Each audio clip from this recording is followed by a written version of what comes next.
Hi Anu's കിച്ചണിലേക്ക് സ്വാഗതം. ഇന്നൊരു ബ്രേക്ക്ഫാസ്റ്റ് റെസിപ്പിയാണ്. അരമണിക്കൂർ കൊണ്ട് ഉണ്ടാക്കിയെടുക്കാൻ പറ്റുന്ന ഒരു ഇഡ്ഡലിയും സാമ്പാറുമാണ്.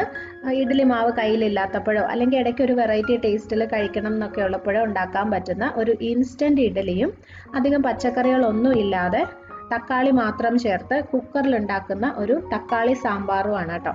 നല്ലൊരു കോമ്പിനേഷനാണ്. അപ്പോൾ ഇത് രണ്ടും എങ്ങനെയാണ് റെഡിയാക്കുന്നതെന്ന് നമുക്ക് നോക്കാം. അപ്പോൾ ആദ്യം നമുക്ക് ഇഡ്ഡലിക്കുള്ള മാവ് റെഡിയാക്കി വെക്കാം. അപ്പോൾ ഒരു മിക്സി ജാറിലോട്ട് 2 കപ്പ് ചോറ് ഇട്ട് കൊടുക്കുക. ഏത് ചോറായാലും മതി കേട്ടോ.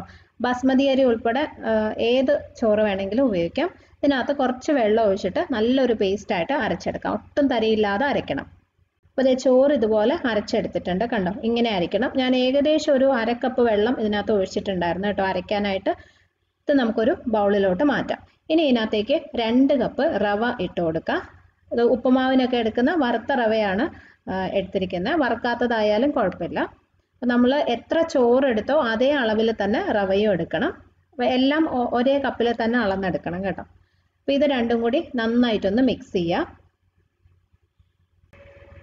പിന്നെ ഇതിനകത്തോട്ട് ആവശ്യത്തിന് ചെറിയ ചൂട് വെള്ളം ഒഴിച്ചിട്ട് ഇത് നന്നായിട്ടൊന്ന് മിക്സ് ചെയ്ത് എടുക്കാം. ചെറിയ ചൂട് വെള്ളം ഒഴിച്ച് നമ്മളൊരു 10-15 മിനിറ്റ് ഈ മാവൊന്ന് റെസ്റ്റ് ചെയ്യാനായിട്ട് വെക്കുമ്പോൾ റവ നന്നായിട്ട് കുതിർന്ന് കിട്ടും കേട്ടോ. അപ്പോൾ ചൂടുവെള്ളം തന്നെ, ചെറിയ ചൂടുവെള്ളം തന്നെ എടുക്കാനായിട്ട് ശ്രദ്ധിക്കുക. അതുപോലെ ഇത് ഒത്തിരി ലൂസായി പോകരുത്. ഇനി ഇതിനകത്ത് നമുക്ക് തൈരും ഒക്കെ ചേർക്കാനുള്ളതാണ്. അപ്പോൾ കുറച്ച് കട്ടിക്ക് തന്നെ മിക്സ് ചെയ്ത് വെച്ചാൽ മതി. അപ്പോൾ ഞാൻ ഏകദേശം ഒരു കപ്പ് വെള്ളം ഇതിനകത്ത് ഒഴിക്കുന്നുണ്ട് കേട്ടോ. അപ്പോൾ ആ വെള്ളത്തിൻ്റെ അളവൊക്കെ നിങ്ങൾ എടുക്കുന്ന റവയ്ക്കൊക്കെ അനുസരിച്ച് കുറച്ചൊക്കെ വ്യത്യാസം വരും. അപ്പോൾ ആ ഒരു പരുവം നോക്കി വെച്ചാൽ മതി. കണ്ടോ, ഇതുപോലെ ആയിരിക്കണം. ഈ ഒരു രീതിയിൽ ആവുന്നത് വരെ ആവശ്യത്തിന് വെള്ളം ഒഴിച്ച് വെക്കാം. ഇനി ഇത് നമുക്കൊരു 15 മിനിറ്റ് റെസ്റ്റ് ചെയ്യാനായിട്ട് വെക്കാം. അത് കഴിഞ്ഞിട്ടാണ് ഇതിനകത്ത് തൈര് ചേർക്കുന്നത്. അപ്പോൾ ഈ മാവ് ഇങ്ങനെ റെസ്റ്റ് ചെയ്യാൻ വെക്കുന്ന സമയത്ത് നമുക്ക് സാമ്പാർ റെഡിയാക്കാം. അപ്പോൾ ഞാൻ ആദ്യം പറഞ്ഞ പോലെ തക്കാളി സാമ്പാറാണ്. നമ്മൾ സാധാരണ ഉണ്ടാക്കുന്ന പോലെ എല്ലാ പച്ചക്കറികളും ഒന്നും ചേർത്ത് ഉണ്ടാക്കുന്നതല്ല. അപ്പോൾ ഞാൻ ഒരു കുക്കറിലോട്ട് കുറച്ച് എണ്ണ ഒഴിക്കുവാണ്. വളരെ കുറച്ച് മതി. 1-2 ടീസ്പൂൺ വെളിച്ചെണ്ണയാണ് കേട്ടോ. ഇതിനകത്തോട്ട് ഒരു വലിയ സവോള അരിഞ്ഞത് ഇട്ട് കൊടുക്കുക. സവോളയ്ക്ക് പകരം ഒരു 15 അല്ലെങ്കിൽ 20 ചെറിയ ഉള്ളി വേണമെങ്കിലും ചേർക്കാവേ. ഇതിൻ്റെ കൂടെ ഒരു പച്ചമുളകും കൂടി ഇട്ടിട്ടുണ്ട്. ചെറിയ ഉള്ളി ചേർക്കുകയാണെങ്കിൽ കുറച്ചും കൂടി നല്ല ടേസ്റ്റി ആയിരിക്കും കേട്ടോ. പൊതുവേ സാമ്പാറിൽ അങ്ങനെയാണല്ലോ. പക്ഷേ അപ്പോൾ എളുപ്പത്തിന് ഞാൻ സവോള എടുത്തു എന്നേ ഉള്ളൂ. ജസ്റ്റ് ഒന്ന് വഴറ്റിയാൽ മതി. ഒരുപാട് വാടുമൊന്നും വേണ്ട. ഒന്ന് വഴറ്റി കൊടുക്കാം. എന്നിട്ട് ഇതിനകത്ത് പൊടികൾ ചേർക്കാം. 1/2 ടീസ്പൂൺ മഞ്ഞൾപ്പൊടി, 1 ടീസ്പൂൺ മുളക് പൊടി, 2.5 അല്ലെങ്കിൽ 3 ടേബിൾ സ്പൂൺ സാമ്പാർ പൊടി. സാമ്പാർ പൊടിയുടെ അളവ് നിങ്ങൾക്ക് അഡ്ജസ്റ്റ് ചെയ്ത് ചേർക്കാം കേട്ടോ. നമ്മൾ വീട്ടിലുണ്ടാക്കുന്നതോ അല്ലെങ്കിൽ പുറത്തുനിന്ന് വാങ്ങിക്കുന്നതാണെങ്കിലും പല ബ്രാൻഡ് ഉണ്ടാവുമല്ലോ. അപ്പോൾ അതിനൊക്കെ അനുസരിച്ച് അതിൻ്റെ ഒരു ടേസ്റ്റും ഫ്ലേവറും ഒക്കെ നോക്കിയിട്ട് കുറച്ച് കൂടുതലോ കുറവോ ഒക്കെ ചേർത്ത് കൊടുക്കാം. ഞാനൊരു 2.5 ടേബിൾ സ്പൂണാണ് ഇട്ടിരിക്കുന്നത്. ഇനി ഇത് നന്നായിട്ടൊന്ന് വഴറ്റിയെടുക്കാം. ഈ പൊടികൾ ഇതുപോലെ ഒന്ന് മൂപ്പിച്ച് ചേർത്ത് കഴിഞ്ഞാൽ സാമ്പാറിന് നല്ലൊരു ടേസ്റ്റ് ഉണ്ടാവുമേ. വെറുതെ നമ്മൾ വെള്ളം ഒഴിച്ച് പൊടികൾ ഇടുന്നേക്കാളും നല്ലത് ഇങ്ങനെ ചെയ്യുന്നതാണ്. അപ്പോൾ ഈ പൊടികളൊന്ന് മൂത്തിട്ടുണ്ട്. ഇനി ഇതിനകത്തോട്ട് ഒരു 3 വലിയ തക്കാളി അരിഞ്ഞത് ചേർത്ത് കൊടുക്കാം. ഇതിൻ്റെ കൂടെ തന്നെ 1 കപ്പ് തുവരംപരിപ്പ് ചേർത്ത് കൊടുക്കാം. ഇത് ഞാൻ കുതിർത്തിട്ടൊന്നുമില്ല, നന്നായിട്ട് കഴുകി എടുത്തിരിക്കുന്ന 1 കപ്പ് തുവരംപരിപ്പ് അതും കൂടി ഇട്ടു. എല്ലാം കൂടി നന്നായിട്ടൊന്ന് മിക്സ് ചെയ്തിട്ട് ഇതിനകത്ത് നമുക്ക് ആവശ്യത്തിനുള്ള വെള്ളം ഒഴിച്ചു കൊടുക്കണം. ഞാനൊരു 4 കപ്പ് വെള്ളം ഇതിനകത്തോട്ട് ചേർക്കുന്നുണ്ട്. പിന്നെ വേണമെങ്കിൽ നമുക്ക് ചേർത്ത് കൊടുക്കാം. വേവിക്കാനായിട്ട് 4 കപ്പ് ഒഴിച്ചിട്ടുണ്ട്. ഇതിനകത്ത് ആവശ്യത്തിനുള്ള ഉപ്പിടാം. പിന്നെ ഇതിൽ കായം വേണമെങ്കിൽ നോക്കിയിട്ട് ചേർത്ത് കൊടുക്കണം കേട്ടോ. ഒന്ന് ടേസ്റ്റ് ചെയ്ത് നോക്കണം. ഞാൻ നേരത്തെ പറഞ്ഞ പോലെ നമ്മൾ ഓരോരുത്തരും ഉപയോഗിക്കുന്ന സാമ്പാർ പൊടിക്ക് അനുസരിച്ച് ചിലപ്പോൾ ഇതിനകത്ത് ആവശ്യമുള്ള കായത്തിൻ്റെ അളവിലൊക്കെ വ്യത്യാസം വരും. അപ്പോൾ ഞാൻ ഇതിനകത്ത് കുറച്ച് കായം ചേർക്കുന്നുണ്ട് കേട്ടോ. ഒരു ടേസ്റ്റിനായിട്ട് ഒരു 1/2 ടീസ്പൂണും കൂടി ഇട്ട് കൊടുക്കുന്നുണ്ട്. അത് ഓപ്ഷണലാണ്, നോക്കിയിട്ട് ചേർത്താൽ മതി. നന്നായിട്ടൊന്ന് മിക്സ് ചെയ്ത് ആവശ്യത്തിന് കറിവേപ്പിലയും കൂടി ഇട്ടിട്ട് നമുക്കിത് അടച്ചു വെച്ച് വേവിക്കാം. ഹൈ ഫ്ലെയിമിൽ, അതായത് തീ കൂട്ടി വെച്ച് 1 വിസിൽ, അത് കഴിഞ്ഞ് ലോ ടു മീഡിയം ഫ്ലെയിമിൽ വെച്ച് ഒരു 4 അല്ലെങ്കിൽ 5 വിസിൽ വേവിക്കണം. അത് കഴിഞ്ഞ് സ്റ്റൗ ഓഫ് ചെയ്ത് വെക്കുക. കുക്കറിന് ആവിയൊക്കെ പോയിട്ട് തുറക്കുമ്പോൾ ഇത് റെഡി ആയിരിക്കും. ഇപ്പം നമ്മൾ നേരത്തെ റവ മിക്സ് ചെയ്ത് വെച്ചിട്ട് 15 മിനിറ്റ് ആയി. ഇനി ഇതിനകത്തേക്ക് നമുക്ക് തൈര് ചേർക്കണം. അപ്പോൾ ഇതേ ഒരു ബൗളിൽ 1 കപ്പ് തൈര് എടുക്കുക. നമ്മൾ എത്ര റവയും ചോറും എടുത്തോ അതിൻ്റെ പകുതി അളവിൽ വേണം തൈര് എടുക്കാൻ കേട്ടോ. അതേ കപ്പിൽ തന്നെ 1 കപ്പ് തൈര്. ഇച്ചിരി പുളിയുള്ള തൈരാണ് നല്ലത്. ഇതിനകത്ത് ഒരു 1/2 ടീസ്പൂൺ ബേക്കിംഗ് സോഡ സോഡാപ്പൊടി കൂടി ചേർത്തിട്ട് നന്നായിട്ടൊന്ന് മിക്സ് ചെയ്ത് വെക്കാം. ഈ തൈരും സോഡാപ്പൊടിയും കൂടി ഇങ്ങനെ മിക്സ് ചെയ്തെടുക്കുമ്പോൾ നല്ലോണം ഒന്ന് പതഞ്ഞു വരും, നല്ലതായിട്ട് റിയാക്ട് ചെയ്യും. അത് നമ്മൾ ഈ റവയുടെ കൂട്ടിലോട്ട് ചേർത്ത് വെക്കുമ്പോഴാണ്, കുറച്ച് നേരം ഒന്ന് വെച്ച് കഴിയുമ്പോഴാണ് അത് ഇഡ്ഡലി നല്ല സോഫ്റ്റ് ആയിട്ട് കിട്ടുന്നത് കേട്ടോ. അപ്പോൾ ഇത് നമുക്ക് റവയുടെ കൂട്ടിലോട്ട് ചേർത്ത് നന്നായിട്ട് മിക്സ് ചെയ്ത് എടുക്കാം. ഇതിനകത്ത് ഈ റവയിൽ കട്ടയൊന്നും ഇല്ലാതെ നല്ലോണം മിക്സ് ചെയ്തെടുക്കണം. ഇതിനകത്ത് ഇപ്പോൾ കൂടുതൽ വെള്ളം ഒഴിക്കേണ്ട, ഇതൊരു 5 മിനിറ്റും കൂടി നമ്മളൊന്ന് റെസ്റ്റ് ചെയ്യാൻ വെക്കുന്നുണ്ട്. അത് കഴിഞ്ഞിട്ട് ഇഡ്ഡലി ഉണ്ടാക്കുന്ന സമയത്ത് ആവശ്യത്തിന് വെള്ളം ചേർത്ത് കൊടുത്താൽ മതി കേട്ടോ. അപ്പോൾ ഇത് എല്ലാം കൂടി 20 മിനിറ്റ് ഈ മാവ് നമ്മൾ റെസ്റ്റ് ചെയ്യാനായിട്ട് വെക്കണം. ആദ്യം 15 മിനിറ്റ് വെച്ചു, ഇനി ഒരു 5 മിനിറ്റും കൂടി വെക്കുകയാണ്. ആ സമയം കൊണ്ട് തന്നെ നമ്മളിത് സാമ്പാർ വെച്ചത് റെഡി ആയിട്ടുണ്ട്. അതിൻ്റെ ആവിയൊക്കെ പോയി കണ്ടതാ ഇതുപോലെ വെന്തിട്ടുണ്ടാവണം. കണ്ടോ, എല്ലാം നന്നായിട്ട് വെന്ത് കറക്റ്റ് പാകത്തിനായിട്ടുണ്ട്.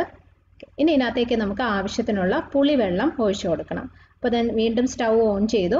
ഒരു നെല്ലിക്ക വലുപ്പത്തിനുള്ള വാളംപുളി എടുത്ത് കുറച്ച് നേരം വെള്ളത്തിലിട്ട് വെച്ചിട്ട് അത് പിഴിഞ്ഞ് ഒഴിച്ചിരിക്കുന്നതാണ് കേട്ടോ.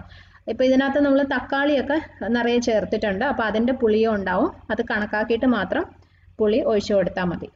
അതുപോലെ തന്നെ ഇതിനകത്ത് വെള്ളം കൂടുതൽ വേണമെങ്കിൽ ചേർത്ത് കൊടുക്കണം. സാമ്പാറൊക്കെ കുറച്ച് നേരം ഇരിക്കുമ്പോൾ ഒന്നുകൂടി കുറുകും, അപ്പോൾ അത് കണക്കാക്കിയിട്ട് കൂടുതൽ വെള്ളം വേണമെങ്കിൽ ചേർക്കണം.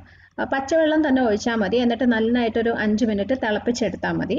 ഓക്കെ, അപ്പോൾ ഞാൻ ഇതിനകത്തൊരു 1/2 കപ്പ് വെള്ളവും കൂടി ഒഴിച്ചു.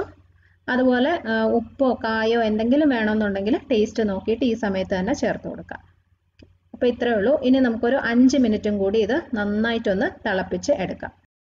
5 മിനിറ്റ് കഴിഞ്ഞിട്ട് ഇതിനകത്ത് ഒന്ന് താളിച്ചും കൂടി ചേർക്കണം. അപ്പോൾ കുറച്ച് എണ്ണ ഒഴിച്ചു, അതിനകത്തേക്ക് ഒരു ടീസ്പൂൺ കടുകിട്ട് പൊട്ടിക്കണം. എന്നിട്ടൊരു 4-5 ചെറിയ ഉള്ളി അരിഞ്ഞതും കൂടി ഇടാം. ചെറിയ ഉള്ളി നന്നായിട്ടൊന്ന് മൂപ്പിച്ചെടുക്കാം. ഒന്ന് മൂത്ത് വരുമ്പം 1-2 വറ്റൽ മുളകും കുറച്ച് കറിവേപ്പിലയും കൂടി ഇട്ട് കൊടുക്കാം. അതും കൂടെ ഒന്ന് റോസ്റ്റ് ചെയ്തെടുക്കണം. ലാസ്റ്റ് ഇതിനകത്തേക്ക് ഒരു 2 ടീസ്പൂൺ സാമ്പാർ പൊടിയും കൂടി ചേർത്ത് കൊടുക്കാം. തീ കുറച്ച് വെക്കണേ, പൊടി കരിഞ്ഞു പോകരുത്. ലാസ്റ്റ് നമ്മൾ സാമ്പാർ പൊടി ഇങ്ങനെ ഒന്ന് മൂപ്പിച്ച് ചേർത്ത് കഴിഞ്ഞാൽ നല്ലൊരു ഫ്ലേവറാണ് കേട്ടോ. ഇനി നമുക്ക് സാമ്പാറിലോട്ട് ഒഴിച്ചു കൊടുക്കാം. നന്നായിട്ടൊന്ന് മിക്സ് ചെയ്തെടുക്കുക. ഇത്രയേ ഉള്ളൂ, നമ്മുടെ തക്കാളി സാമ്പാർ റെഡി. നല്ല ടേസ്റ്റിയാണ് കേട്ടോ ഇത്. നമ്മൾ പച്ചക്കറികളൊന്നും ഇല്ലാതെ പെട്ടെന്ന് ഉണ്ടാക്കുന്നതാണെങ്കിൽ പോലും നല്ല ടേസ്റ്റാണ്. ഈ ഇഡ്ഡലിക്ക് മാത്രമല്ല, നമ്മൾ അരിയും ഉഴുന്നും ഒക്കെ അരച്ചുണ്ടാക്കുന്ന സാധാരണ ഇഡ്ഡലിക്കും ദോശയ്ക്കും ചോറിനും ഒക്കെ നല്ലൊരു കോമ്പിനേഷനാണ്. നിങ്ങൾ ട്രൈ ചെയ്ത് നോക്കണേ. അപ്പോൾ ഇഡ്ഡലിയുടെ മാവ് നമ്മൾ 5 മിനിറ്റ് റെസ്റ്റ് ചെയ്യാൻ വെച്ചിട്ടുണ്ടായിരുന്നല്ലോ, അതും ആയിട്ടുണ്ട്. ഇത് ഇത്രയും കട്ടിക്കാണ് ഇപ്പോൾ ഉള്ളത്. അപ്പോൾ ഈ ഒരു രീതി നമ്മൾ ഉണ്ടാക്കി കഴിഞ്ഞാൽ ഇഡ്ഡലി ചിലപ്പോൾ അത്ര സോഫ്റ്റ് ആയിട്ട് കിട്ടത്തില്ല. അപ്പോൾ ഇതിനകത്ത് കുറച്ചും കൂടി വെള്ളം ചേർത്ത് കൊടുക്കണം. അപ്പോൾ ഞാനൊരു 1/4 കപ്പ് വെള്ളം കൂടി ഒഴിക്കുകയാണ്. വെള്ളത്തിൻ്റെ അളവ് ഞാൻ ആദ്യം പറഞ്ഞ പോലെ നമ്മൾ ഓരോരുത്തരും ഉപയോഗിക്കുന്ന റവയ്ക്കൊക്കെ അനുസരിച്ച് കുറച്ച് വ്യത്യാസം വരും. അപ്പോൾ അതിൻ്റെ ആ മാവിൻ്റെ ഒരു പരുവം നോക്കിയിട്ട് അത് കണക്കാക്കി ചേർത്ത് കൊടുത്താൽ മതി. ഒരുപാട് ലൂസായി പോകരുത്. ഇതാണ് അതിൻ്റെ പരുവം. കണ്ടോ, കട്ടിയുള്ള മാവാണ്, എന്നാലും നമ്മളിങ്ങനെ ഒഴിക്കുമ്പം വിട്ടല്ലാതെ കുറച്ചിങ്ങനെ ഒഴുകി വരുന്ന രീതിയിലായിരിക്കണം. ഇതുപോലെ ഈ ഒരു പരുവത്തിന് റെഡിയാക്കി എടുക്കാം. ഇനി ഇതിനകത്ത് ആവശ്യത്തിനുള്ള ഉപ്പും കൂടി ചേർത്ത് നന്നായിട്ടൊന്ന് മിക്സ് ചെയ്തിട്ട് നമുക്ക് ഇഡ്ഡലി റെഡിയാക്കാം. പിന്നെ ഒരു കാര്യം, ഈ ഇഡ്ഡലിയുടെ മാവ് നമുക്ക് ഉണ്ടാക്കി ഫ്രിഡ്ജിലൊന്നും വെക്കാൻ പറ്റത്തില്ല, ഫ്രഷ് ആയിട്ട് തന്നെ ചെയ്യണം. ഇനി ഇഡ്ഡലി തട്ടിൽ കുറച്ച് എണ്ണ സ്പ്രെഡ് ചെയ്തിട്ട് മാവ് ഒഴിച്ച് നമുക്കത് വേവിച്ചെടുക്കാം. അപ്പോൾ ഒരു 10 മിനിറ്റ് മീഡിയം ഫ്ലെയിമിൽ വെച്ച് വേവിക്കാം. 10 മിനിറ്റ് കഴിയുമ്പോൾ ഇഡ്ഡലി ഇവിടെ ഇതുപോലെ റെഡി ആയിട്ടുണ്ടാവും. ഇത് കുറച്ച് സമയം ഒന്ന് തണുക്കാനായിട്ട് വെക്കാം. നല്ല ആവി അങ്ങ് മാറിയിട്ട് ഇതിനകത്തുനിന്ന് എടുത്താൽ മതി. ഈ ഒരു ബാച്ച് റെഡിയായി കഴിഞ്ഞിട്ട് ബാക്കിയിരിക്കുന്ന മാവും ഇതുപോലെ തന്നെ ചെയ്തെടുക്കാം. അപ്പോൾ ഏകദേശം ഒരു 20 ഇഡ്ഡലി നമുക്ക് ഈ ഒരു കണക്കിന് ഉണ്ടാക്കാൻ പറ്റും കേട്ടോ. നല്ല ചൂട് മാറിക്കഴിയുമ്പോൾ നമുക്ക് ഇതുപോലെ ഇളക്കിയെടുക്കാം. ഒട്ടും അടിയിലൊന്നും പിടിക്കത്തില്ല, ഒട്ടിപ്പിടിക്കില്ല, ഈസി ആയിട്ട് ഇളക്കിയെടുക്കാൻ പറ്റും. നല്ല സോഫ്റ്റ് ആയിട്ടുള്ള ഇഡ്ഡലിയാണ്. അപ്പോൾ ഇതുപോലെ നമുക്ക് ഓരോന്നും എടുക്കാം. വളരെ ഈസി ആയിട്ട് പെട്ടെന്ന് നമ്മൾ കുക്കറിൽ ഉണ്ടാക്കിയെടുത്ത തക്കാളി സാമ്പാറും അതിൻ്റെ കൂടെ നല്ല സോഫ്റ്റ് ആൻഡ് ടേസ്റ്റി ആയിട്ടുള്ള റവ ഇഡ്ഡലിയും.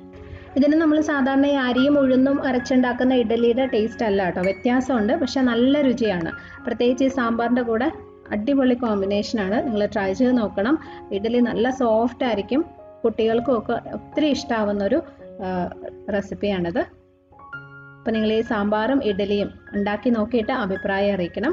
വീഡിയോ നിങ്ങൾക്ക് ഇഷ്ടമായെങ്കിൽ ലൈക്ക് ചെയ്യാനും ഷെയർ ചെയ്യാനും കമൻറ്റ് ചെയ്യാനും മറക്കരുത്. സബ്സ്ക്രൈബ് ചെയ്തിട്ടില്ലാത്തവരുണ്ടെങ്കിൽ ഒന്ന് ചെയ്ത് സപ്പോർട്ട് ചെയ്യണേ. അപ്പോൾ ഇതുപോലെ തന്നെ നല്ല റെസിപ്പീസുമായിട്ട് നമുക്ക് വീണ്ടും കാണാം. Bye friends, thank you for watching.